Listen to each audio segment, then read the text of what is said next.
জলঙ্গি থানার বড়বাবুর মানবিক মুখ দেখলে এবার বিশ্বাস পাড়ার মানুষ। এক অন্ধ ব্যক্তিকে 30,000 টাকা দিলেন চোখের চিকিৎসার জন্য, আর সেই টাকা পেয়ে খুশি বাবুলাল বিশ্বাস।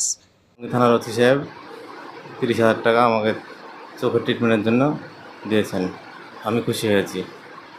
মুর্শিদাবাদের জলঙ্গির বিশ্বাস পাড়ার বাসিন্দা বাবুলাল বিশ্বাস ওরফে ঝন্টু জানা যায় সংসার চালানোর তাগিদেই ভিন রাজ্যে অর্থাৎ কেরালায় পাড়ি দিয়েছিলেন কাজ করতে। সেখানেই রঙের কাজ করার সময় চোখে কেমিক্যাল পড়লে ধীরে ধীরে চোখ দুটো নষ্ট হয়ে যাওয়ার পথে, ঠিকমতো দেখতে পায় না, ইশারায় চলাফেরা করেন। 8 মাস হলো আমি চোখে দেখতে পাই না। কেরলে কাজ করতাম, কেমিক্যাল পড়েছিল। এমন অবস্থায় গর্ভবতী স্ত্রীকে চেকআপের জন্য পঞ্চায়েত বিএলসিবিসি মিটিংয়ে নিয়ে যান। আর সেই মিটিংয়েই সিনিকর্মী অর্পিতা হালদার বিষয়টি বুঝতে পারেন তিনি অন্ধ এবং জলঙ্গি থানার ওসি কৌশিক পালের সাথে কথা বলেন। সে কথা শোনা মাত্রই 30,000 টাকা অর্পিতা হালদারের হাতে দেন। সোমবার বাবলুর বিশ্বাসের বাড়িতে গিয়ে তার হাতে নগদ 30,000 টাকা তুলে দিলেন অর্পিতা হালদার। তবে এই বিষয়ে কি বললেন সিনিকর্মী বিস্তারিত শুনবো, সঙ্গে থাকুন। স্টোরি বাংলা, শুধু খবর নয়, সবার কথা সবার কাছে।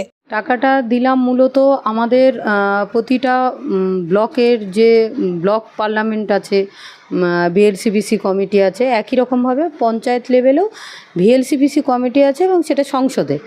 এই ভিএলসিবিসি কমিটির একটা মিটিংয়ে ইনি যান। এনার স্ত্রী প্রেগনেন্ট এবং হাই রিস্ক, কারণ তার রক্ত অনেক কম, প্রায় 6.6, যার কারণে ভিএলসিবিসি মিটিংয়ে উঠে আসে এবং উনি খাবার নিতে যান এবং তখনই আমরা জানতে পারি যে উনি চোখে দেখতে পান না।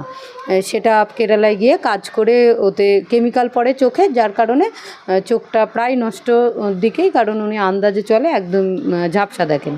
তো সেই বিষয়টা আমাদের মিটিংয়ে উঠে আসে এবং আমি থানায় যাই এবং আমাদের যে জলঙ্গি থানার ওসি, ওনাকে আমি বিষয়টা জানাই যে ওনাকে যদি কোনোভাবে আমরা একটু সাহায্য করতে পারি, কারণ ওনার চোখের ট্রিটমেন্টের জন্য একটা টেস্ট আছে যেটা 25,000 টাকা খরচ পড়বে। তো এই 25,000 টাকা উনি কোনোভাবে আর ম্যানেজ করতে পারছেন না, কারণ 6 মাস ধরে লোকের অনুদানেই কিন্তু তার সংসারটা চলছে এবং উনি আপাতত এখন শ্বশুরবাড়িতে আছে, যার কারণে আমি এই পদক্ষেপটা নিই এবং আমার সিনির তরফ থেকে বিভিন্ন আমাদের যে অফিসিয়াল মহলগুলো আছে সেখানে যাই। বিডিও স্যারও কিন্তু জেআর দিয়ে ওনাকে সাহায্য করেন এবং ওনাকে আর্থিক সাহায্য করার কথাও তিনি বলেন। তো আমরা আমাদের জলঙ্গি থানার ওসিকে বিষয়টা জানাতে উনি কিন্তু 30,000 টাকা ওনাকে ডোনেট করেন। আজকে সেই টাকাটা আমরা